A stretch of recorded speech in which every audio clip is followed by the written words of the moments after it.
വാർത്തകൾ ആദ്യമേ അറിയാൻ പ്രൈം ന്യൂസ് മലയാളം സബ്സ്ക്രൈബ് ചെയ്യൂ. മനക്കരുത്തിന്റെ പിൻബലത്തിൽ ക്യാൻസറിനെ തോൽപ്പിച്ചവർ ഏറെയുണ്ട്. അത്തരത്തിൽ തന്നെ ജീവിതത്തിലേക്ക് തിരിച്ചു നടത്തിയ ഡോക്ടർ ബോബൻ തോമസിന് ഹൃദയം നിറഞ്ഞ നന്ദി രേഖപ്പെടുത്തുകയാണ് ക്യാൻസർ രോഗത്തെ തോൽപ്പിച്ച ലിജി.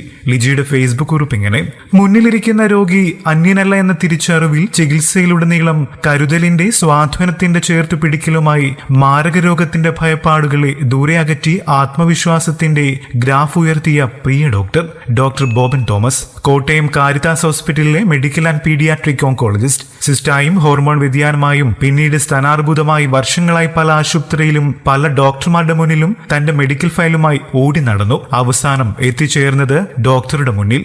ഓപ്പറേഷൻ തിയേറ്ററിൽ സ്തനങ്ങൾ അറുത്തുമാറ്റാൻ മണിക്കൂറുകൾ മാത്രം ശേഷിക്കുമ്പോൾ താൻ പഠിച്ച അറിവുകളുടെയും അനുഭവങ്ങളിലൂടെയും ആർജിച്ചെടുത്ത പുത്തൻ അറിവുകളുടെയും കരുത്തിൽ സർജറിയല്ല കീമോയാണ് ആദ്യം വേണ്ടത് എന്ന് ഡോക്ടറുടെ തീരുമാനം എന്റെ മനസ്സിൽ ഡോക്ടറോടുള്ള വിശ്വാസം 10 മടങ്ങായി ഉയർത്തി. കീമോയും റേഡിയേഷനും എല്ലാം കഴിഞ്ഞ് 2 വർഷം പിന്നിടുമ്പോൾ കീറിമുറിക്കപ്പെടാത്ത ശരീരവുമായി ആരോഗ്യത്തോടെ ഞാൻ ഓടി നടക്കുന്നുവെങ്കിൽ അത് ഡോക്ടർ ബോബന്റെ കഴിവും പ്രതിഭയും ഒന്നുകൊണ്ട് മാത്രമാണ്. സൗമ്യമായ പെരുമാറ്റം, സ്വാതന്ത്ര്യമായി ഒഴുകിയെത്തുന്ന നിറഞ്ഞ പുഞ്ചിരി, ആത്മവിശ്വാസത്തെ തൊട്ടുണർത്തുന്ന കരുതലിന്റെ ചേർത്തുവെക്കലിന്റെ ആശ്വാസവാക്കുകൾ, ഇതൊക്കെ ഡോക്ടറിൽ നിന്നും രോഗിയിലേക്ക് ഒഴുകിയെത്തുന്ന പോസിറ്റീവ് എനർജിയാണ്. അതിന്റെ കരുത്തിലാണ് ഞാൻ രോഗവിമുക്തിയിലേക്ക് അതിവേഗം നടന്നെടുക്കുന്നത്. നിരവധി അർബുദ രോഗികൾക്ക് ജീവനും ജീവിതവും തിരിച്ചു നൽകുന്ന പ്രിയ ഡോക്ടർക്ക് എന്റെയും കുടുംബത്തിന്റെയും സുഹൃത്തുക്കളുടെയും നന്ദിയും കടപ്പാടും അറിയിക്കുന്നു. സോഷ്യൽ മീഡിയയിലൂടെ അർബുദത്തിനെതിരെ ബോധവൽക്കരണ യജ്ഞം നടത്തുന്ന ഡോക്ടറുടെ സാമൂഹ്യ പ്രതിബദ്ധതയെ നമിക്കുന്നു. ക്യാൻസർ രോഗികളായ സ്ത്രീകളുടെ കൂട്ടായ്മയായ തണലിന് ഡോക്ടർ നൽകുന്ന